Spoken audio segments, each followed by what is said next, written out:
morning, and thank you very much for joining us. Indeed, we must apologize for coming a bit behind, maybe more than a bit in television terms, behind schedule. But it's all good now. And just to quickly tell you that we wanted to look at, of course, you know, the Supreme Court has had its troubles. There's been a change of guard there.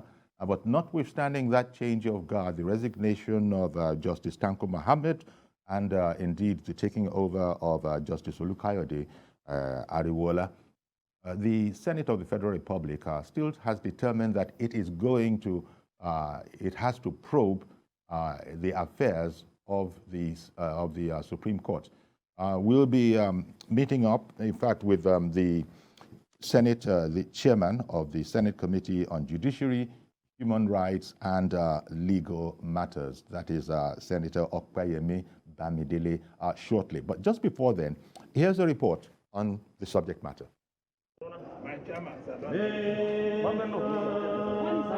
Coming under Order 41 and 51 of the Senate Standing Orders, the chairman of the Senate's Committee on Judiciary, Human Rights, and Legal Matters presents a motion of urgent public importance. The committee is seeking the approval of the Senate to proceed with its investigation into the allegation of 14 justices of the Supreme Court against the former CJN. This means Justice Tanko Mohammed may not get the much-desired respite despite his sudden resignation on health grounds. The Senate further observes that the committee is taking steps to look into the matter as directed by the President of the Senate by making arrangements to interface with relevant stakeholders, both at the bar and on the bench. Senator Opeyemi Bamidele's view is shared by other lawmakers who describe the allegation of mismanagement of funds and the neglect of welfare of judicial officers as an embarrassment that must not be tolerated. They say the judiciary, as a third arm of government, deserves first-class treatment like other arms of government. It's a co-equal arm of government. The creation of the Constitution just the way we are and just the way the executive is. And Mr. President, it's very, very, very embarrassing. We don't hear of these complaints in the executive arm. People being told to, in the executive to close offices at 4 p.m. and go home. Not even here in the National Assembly. Where judiciary is weak, then the pillar upon which our democracy is resting will definitely appear to be weak. On judiciary, human rights, and legal matters to go ahead with his assignment in the quest to find a lasting solution to the matter by interacting with relevant stakeholders to look into the complaints raised in the petition by the justices of the Supreme Court. Those in favor say aye. Those against say nay. The Senate says the probe must go on, but the lawmakers still sympathize with the former CJN over his ill health and wish him a quick recovery. Judicial, TVC News, Abuja. Okay, our thanks to Judicial for that earlier report. It went out earlier. And now we're able to meet and greet and speak with Senator Opeyemi Bamidele. He's chair the Senate Committee on Judiciary, Human Rights, and Legal Matters. Good morning to you, Senator. Good morning, Uncle Yori. Nice to be with you again. Good morning, sir. Thank you very much for making the time for us. And happy New Month to you and all our listeners and viewers. Indeed. Thank you. This is the motion to indeed undertake this probe. Am I correct in saying that you actually sponsored the motion? Well, yes, you are very correct, Uncle Yori. I sponsored the motion.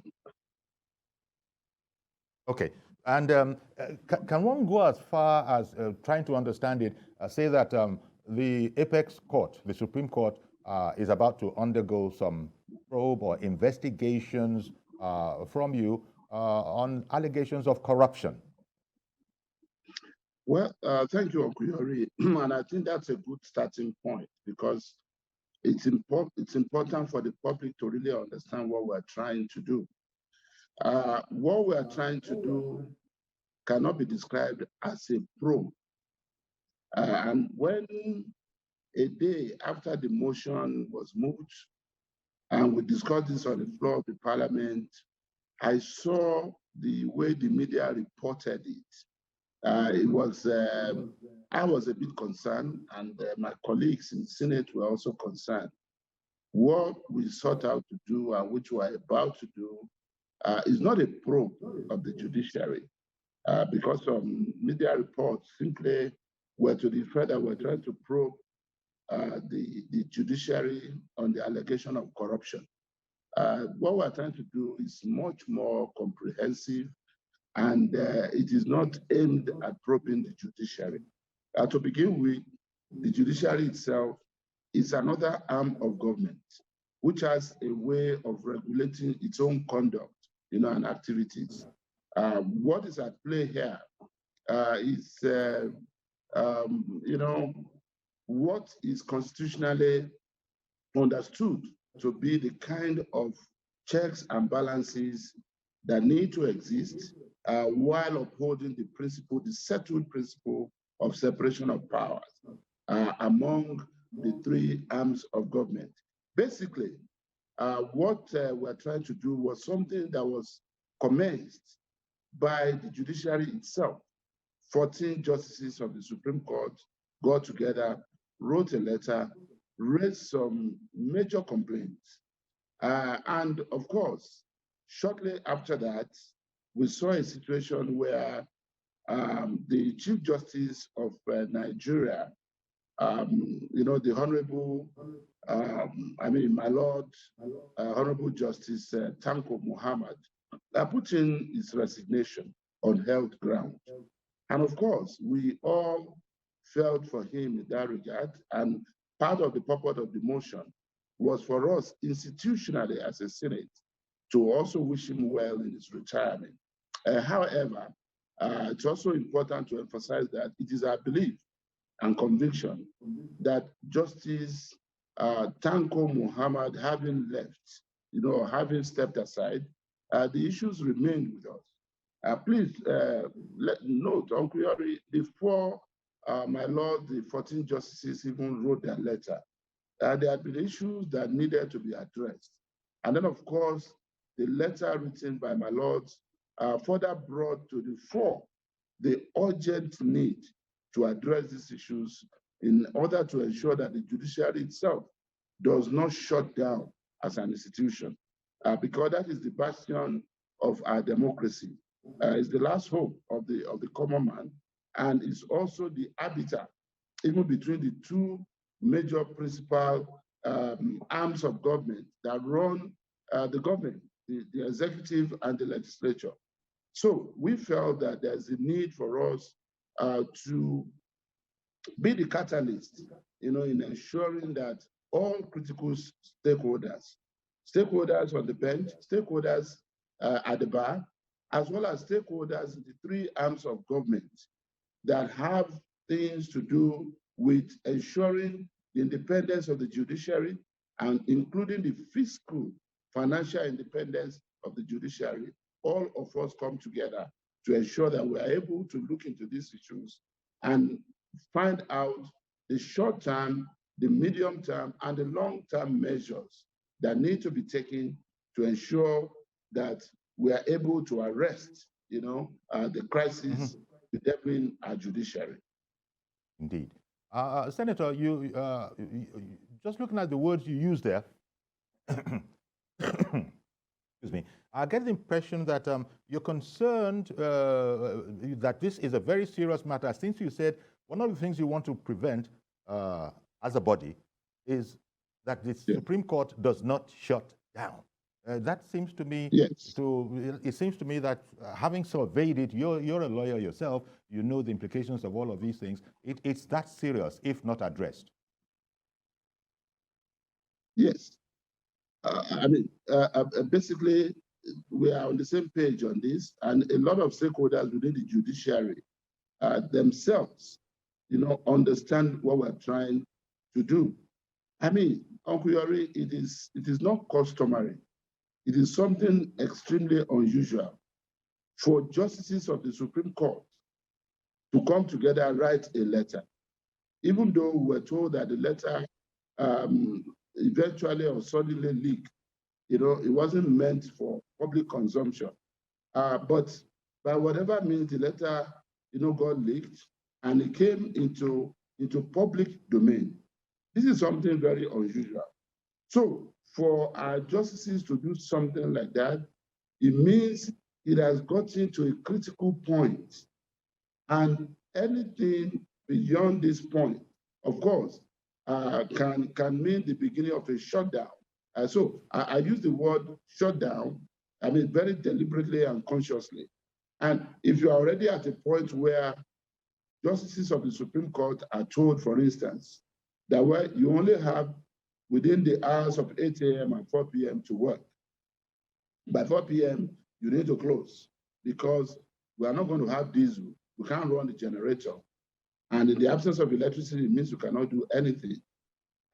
These are justices who, by the nature of the work they do, some of them will stay in their offices till 11 p.m. to 12 midnight, writing their judgment or preparing, for the matter that they have the next day. Mm-hmm.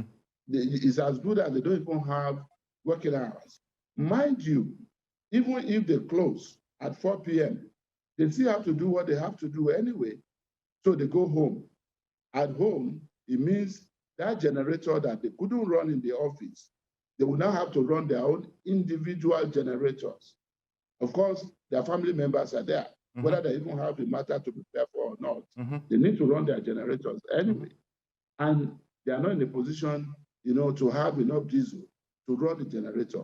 So you are talking about even their quality of life being affected, being compromised, in the process.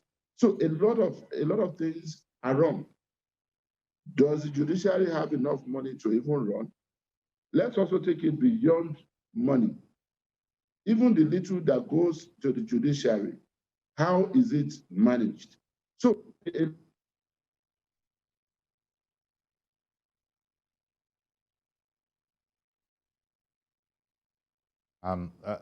was a sudden break in the audio there. Maybe if the senator has noticed, maybe some of your assistants can check if there was a break in the cable or something. I don't know. Up to 1%. Okay. The entire budget of the nation. Mm-hmm. Mm-hmm. And that is an arm of government. And you expect that so much will have to come, from them and through them. Everybody relies on them. Exactly. To do their own part in trying to stabilize our democracy. So there are issues here. So it's not just about, and that's why we don't just like, we will not like people to see from the point of view of the judiciary being probed. No. The entire system is on trial as far as managing the judiciary is concerned. Mm-hmm. Who are the people that determine how much money goes to the judicial sector? People who determine that are in the executive arm of government. They need to see, they need to understand why something must be done differently. Indeed. I listened to some of the commentators who were also trying to hold the National Assembly responsible for the little amount being given to the judiciary. No, it's not the National Assembly. It's the executive arm of government that determines what goes to every sector of government. But we need to interface with such people. It's important that everybody gets to understand the issues at stake. And then, of course, like I said, beyond money, how does the judiciary itself run? Indeed. We need to look into all of these issues. And most of these things that we're talking about are embodied in the complaint letter signed by 14 of the Supreme Court justices. Because if you look at it, people are saying 14 of them signed. Of course, it was as good as almost all of them signed, because the 14 justices are the ones that are available. Some have retired. One died. So if you look at it, it's as good as all of them signed. Okay, indeed. So these are the issues that we need to look into. And we will do it in conjunction with the leadership of the judiciary itself. We do it with the leadership of the bar. We do it, with critical stakeholders within the general public and in the third arm of government. Okay. I mean, the executive arm of government. Okay. Thank you very much, Senator. So rather than it being seen as a probe per se, I think it's better in the light of your explanation to talk about you're being mandated by the Senate to conduct a comprehensive investigation into all of these matters. Now, let me ask you, Senator, is the former Chief Justice Tanko Mohammed, is he going to be part of it? I mean, will there be a need for you to, also hear from him as part of your extensive and comprehensive investigation that will touch all stakeholders? Well, I mean, definitely it will be a part of it, but let me clarify that. Some media reports took it from the angle that my Lord Justice Tanko, the retired CJN, may not be having his much needed respite in retirement because of this probe. No, far from that. Yes. The government gave him GCON award to begin with. That is to show that he was being discharged meritoriously. He has served well, he has done well, on the judiciary. But of course, like any other human being, he had his own limitations, especially going by the letter written by his colleagues in the Supreme Court.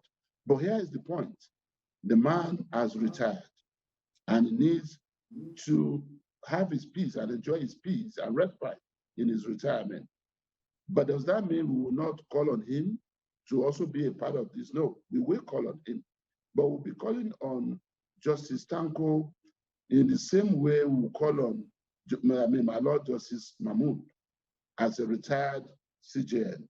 In the same time, we'll call on my Lord Justice Mukhtar and any other living former or retired Chief Justice of Nigeria, because they are all stakeholders and they are full of wisdom and experiences. They made their mistakes, they had their strengths, and they're in a position to also, offer certain concrete opinions.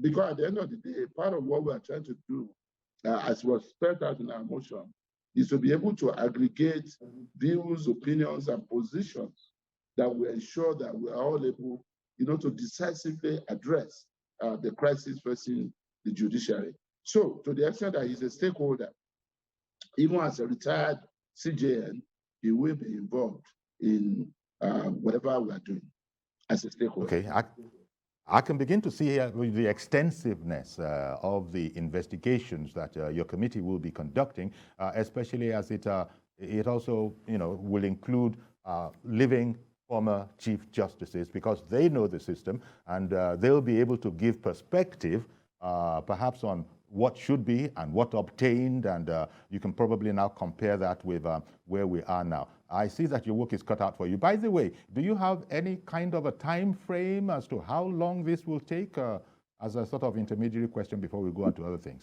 Well, the Senate gave us 4 weeks to do this. It doesn't have to run for as long as 4 weeks, but if it becomes necessary for us to also spend more than 4 weeks, we can always come back to the Senate to ask for more time. But what is important is that we will be agreeing on the other stakeholders as to the time frame that we would need. And we would do this devoid of any kind of sensational attention. We are not going to be sensational about it. And some of our, and that's why we are not calling for. Okay, I'm sorry, we lost the audio again, but we'll take a break now. Please stay with us, and when we come back, we'll continue our conversation with Senator Opeyemi Bamidele, Chair of the Senate Committee on Judiciary, Human Rights, and Legal Matters, as well as take your calls. Stay with us, please. Okay, welcome back, and we still have Senator Opeyemi Bamidele with us, Chairman of the Senate Committee on Judiciary, Human Rights, and Legal Matters. We're talking about the comprehensive investigation, not exactly a probe, but a comprehensive, far-reaching, very wide investigation that the committee had been mandated by the Senate to conduct. And if you're just joining us, Senator Bamidele has said that it shall be, encompassing all stakeholders, from the bar to the other arms of government to retired chief justices, everybody that can help on this investigation, comprehensive investigation, will be invited, including the former Chief Justice Tanko Mohammed as well. So, Senator Bamidele, thanks for staying with us. Now on to the second half. So we've established that it's not exactly a probe the way people see probe and that it was reported. You've explained that rather than that, it's a comprehensive investigation. Now, this is not the kind of investigation that, is it going to be behind closed doors? Is it going to be an in-camera investigation? Hello?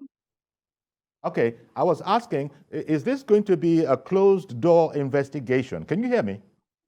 Yes, I can hear you now. Okay. Thank you. That's yes.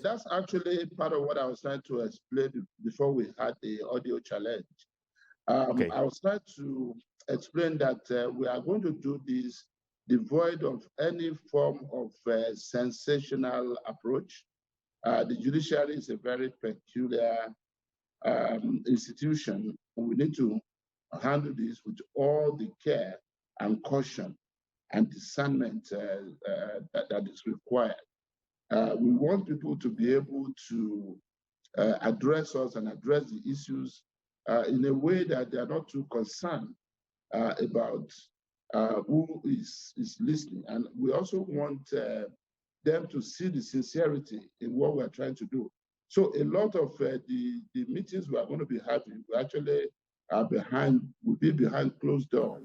That's why we are not making it a public hearing.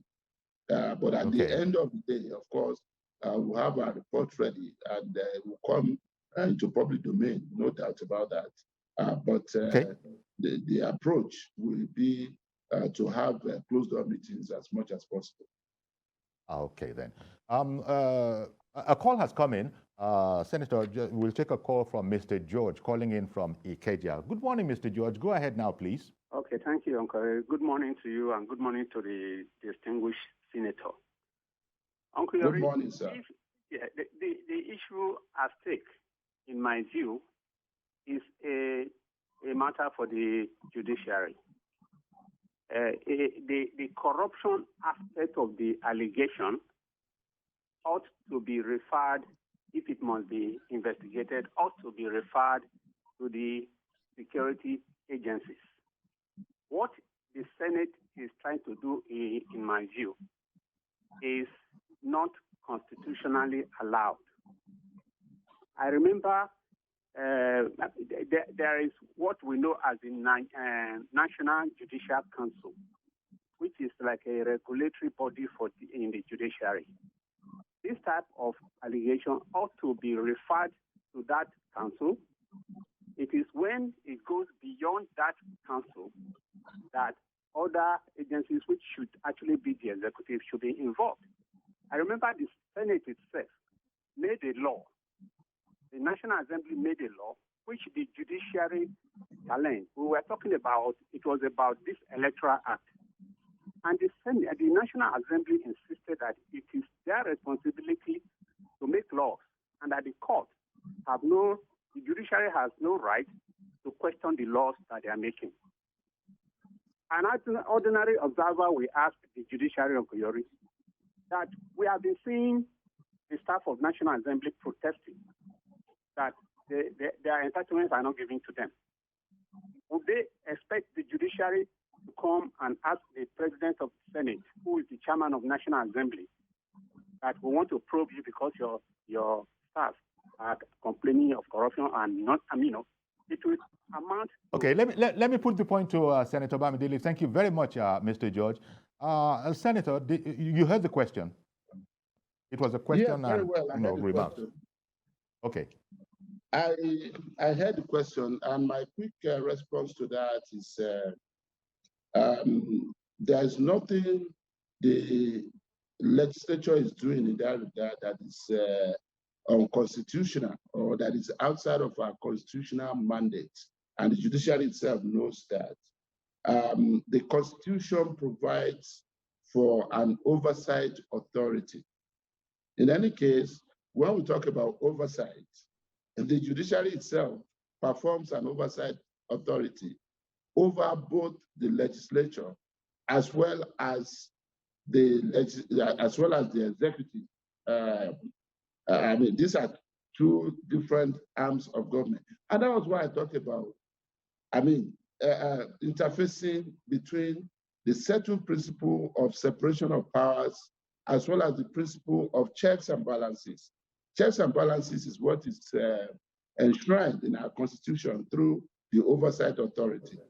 The legislature has an oversight authority over the judiciary as well as the executive arm of government, while the judiciary has an oversight authority over the legislature and the executive arm. I mean, he tried to cite an example himself. Both the president and the attorney general of the federation took the legislature to court recently over a law that was made, the provision of section 84.12 of the new Electoral Act 2022, saying that it was not constitutional and wanting it to be struck down. But the judiciary, I mean, this past week just gave an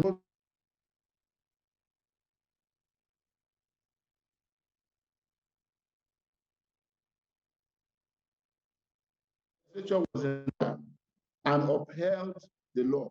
That is an oversight function. Hello, Uncle Yori, I hope you can see me. Yes, we can hear you again. We can hear you again. That is an oversight function. What we are trying to do, let me emphasize again, because you talked about corruption in the judiciary. We are not probing the judiciary. And the issue here is not about corruption in the judiciary. People talk about corruption in the judiciary based on their own understanding of it. And saying that the judiciary, the matter should be referred to graft agencies and all that. That's not where we are. For its information and the information of members of public, in the Supreme Court, there are 7 auditors that audit the account of the Supreme Court.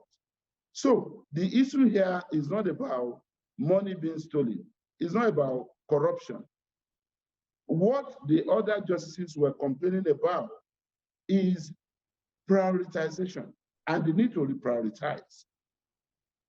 Some of them said, for instance, they have not been allowed to go for any, training, foreign training in the last couple of years.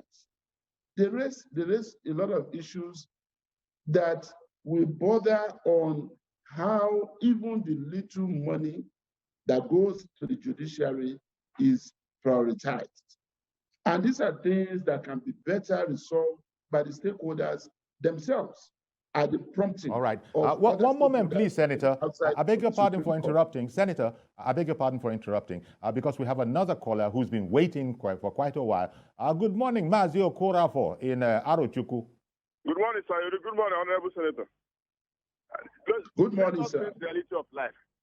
The Senate and the House of Reps are not doing the needful.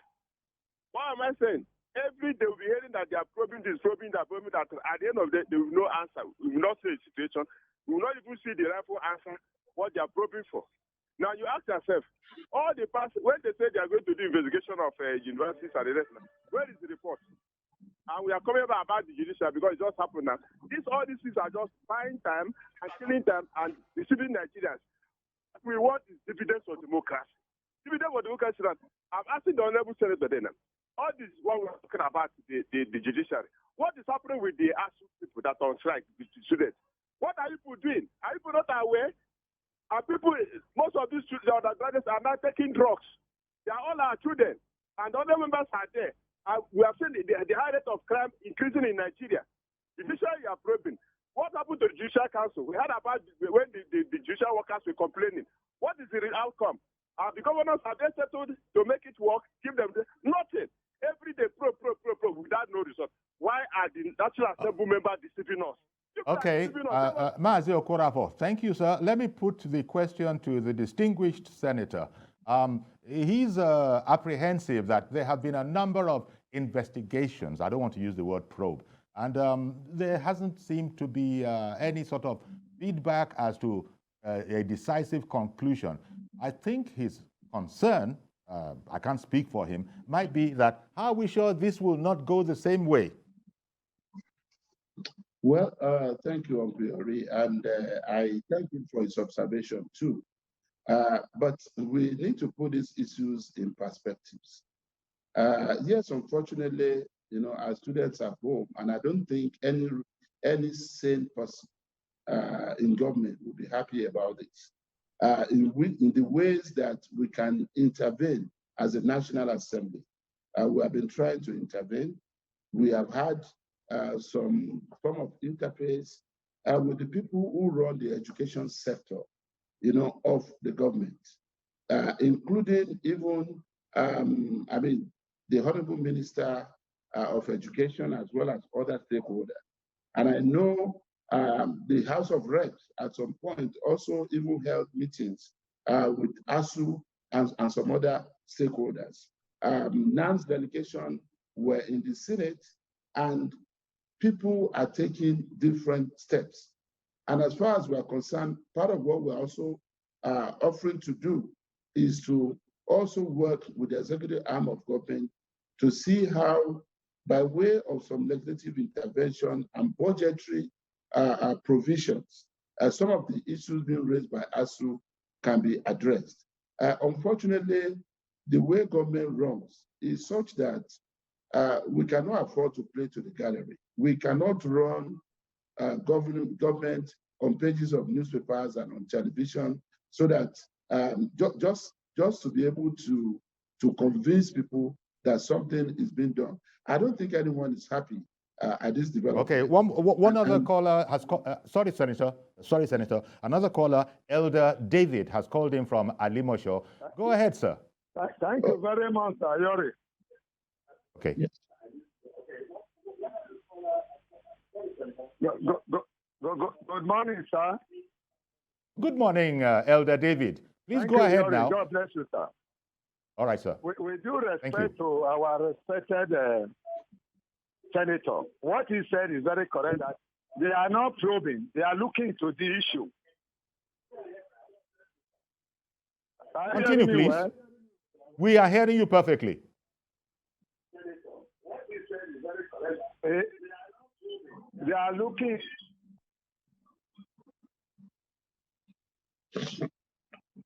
Unless there's a problem with your connection, we can hear you well, Elder David. Can you hear us? Elder David, can you hear us? I think we lost that call. But he did establish... To conclude on addressing the issues raised by the earlier caller, yes, there have been formal probes, by the National Assembly. But again, I emphasize, what we are doing here is not a probe. And we cannot say because there have been formal probe or there have been previous investigative hearing in the past. So because of that, we will not do what we have to do. We didn't start these issues. 14 justices of the Supreme Court could not have written a letter, raised very major complaints, and we all keep quiet about it and fold our hands and say, oh, so that we are not seen as trying to do another round of probe. What was done with previous probes and investigative hearings? Of course, I am a member of the 9th Senate. I am not going to start explaining what happened in the 1st, 2nd, or even the 8th Assembly or the 8th Senate. But I know this is one Senate that has tried to distinguish itself, by ensuring that whatever we promise the public, we have worked so hard, to bring it, to bring it to fruition. Just imagine the very, very critical issues that we have had to deal with in the 9th Senate. We said we're going to give this country a public, a law that will be able to guide, the Nigerian, oil sector, which was the petroleum industry bill. that had been pending for several years in the National Assembly before we got there. We succeeded in doing that. Today, Nigeria has a Petroleum Industry Act that is working. We promise an electoral law that will stand the test of time and make the votes of Nigerians to count. We have given that. We promise that we're going to amend our constitution to address very critical issues. We're in the process of accomplishing that and several other things. So if all right, then. One second, please, Senator. Again, I'm so sorry. Senator, you understand the nature of our program. I'm so sorry that I have to interrupt you from time to time when people call in. Ada has been waiting, and even though the caption says, Senate set to probe Supreme Court, the senator has explained that there is no such thing as a probe. It's going to be a comprehensive investigation. Ada, if you can hear me, go ahead now, please. I can hear you, please. So let me talk. I'm happy I've gotten through. I sympathize with the senator that is there. I don't envy him. It's unfortunate. It's because of what is happening. Let me tell you something, Mr. Yori. That memo was meant to leak. The 14 Supreme High Court judges must have been talking to the Tanko man, the ex-CJN, and maybe it was falling on deaf ears. So that it was arranged to leak that memo, and that was what that's part of communication technique, So that's it. Then another thing, it should be looked at holistically from what Senator Bamidele is talking about. But my worry is that, just like the previous scholars have said, at the end of the day, will it not end is it NNDC off the mic scenario? Up to today, off the mic is still off. You understand now? So what are we talking about? So eventually the EFCC should come into this thing, take off from, continue from where they will stop. They have to get to the bottom of it. We not continue like this. It has to be addressed holistically. Look at how our judges have been treated. What is that supposed to mean? Let them decentralize the Supreme Court in the first instance. We need to restructure this country. Let's not give up on this country. God bless you. Bamidele, off the mic. I hope it will not be off the mic. Well, thank you very much, Ada. Senator, this aspect of it, this is the second person that has spoken about, and you've explained that you're not going beyond your powers or indeed infringing on the Constitution at all. But people feel that there are aspects of your investigation that concern the EFCC, for instance, or any other body. And so I was going to ask, when you've finished with your comprehensive investigation, will you be recommending certain further actions to those kind of bodies? Well, Uncle Yori, our mandate is very clear. And let me also understand, you see, it's very easy for people to criticize because people don't even understand the nature or the enormity of the issues that those in government are confronted with, especially the judiciary that we're talking about. But of course, it's the people that will criticize the government. It's not the government that will criticize the people.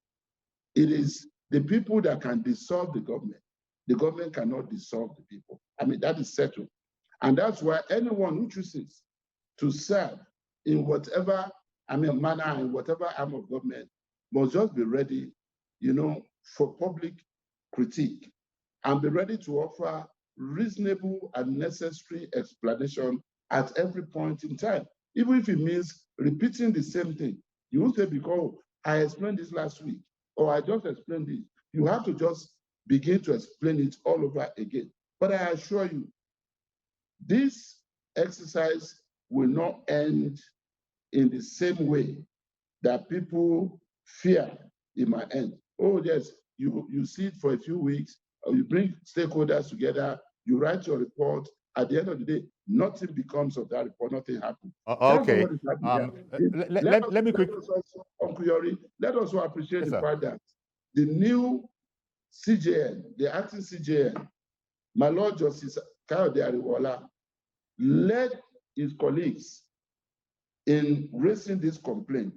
He was one of those who signed the letter. So he led them in raising the complaint. If you now have the same man at the helm of affairs, of course, it will be his joy and priority to join us in looking into all of these issues, and he will be there to ensure that necessary reforms are carried out. And ours is to encourage him and support him in doing that by way of legislative intervention. within. Okay, I've got to bring Emmanuel. I beg your pardon, Senator.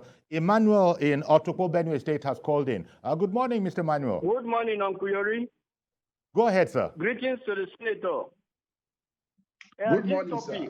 I think we like to throw up dust unnecessarily and cause distraction. Then we begin to talk. Look, what do they intend to get from this probe? Well, he says it's not probe, it's investigation.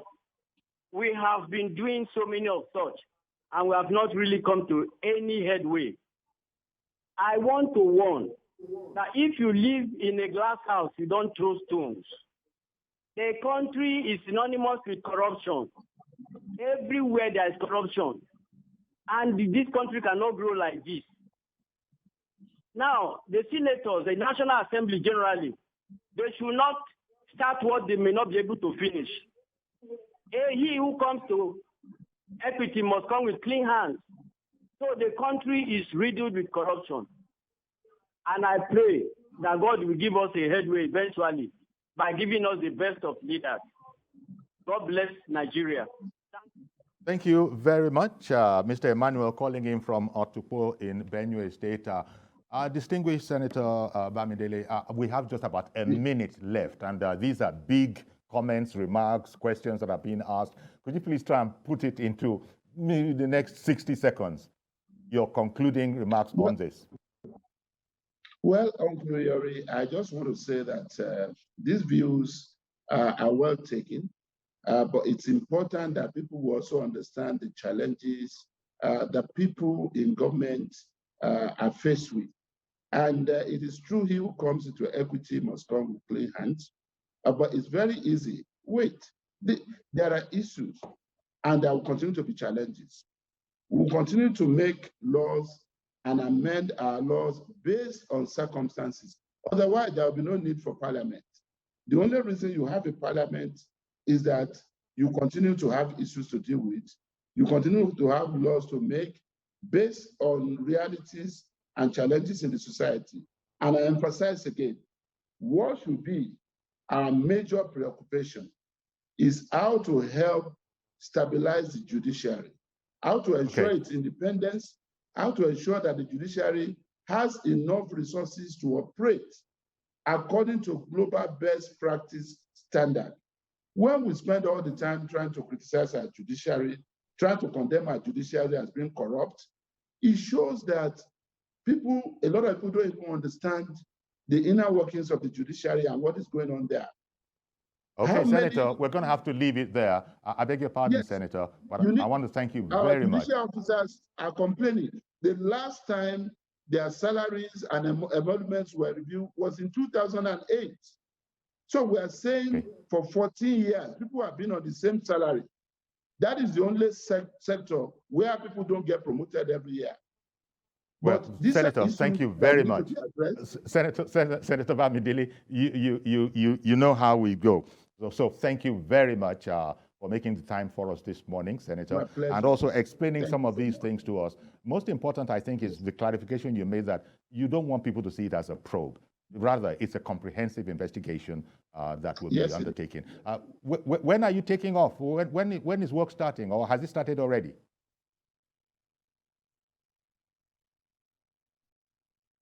Okay, we really must leave it there.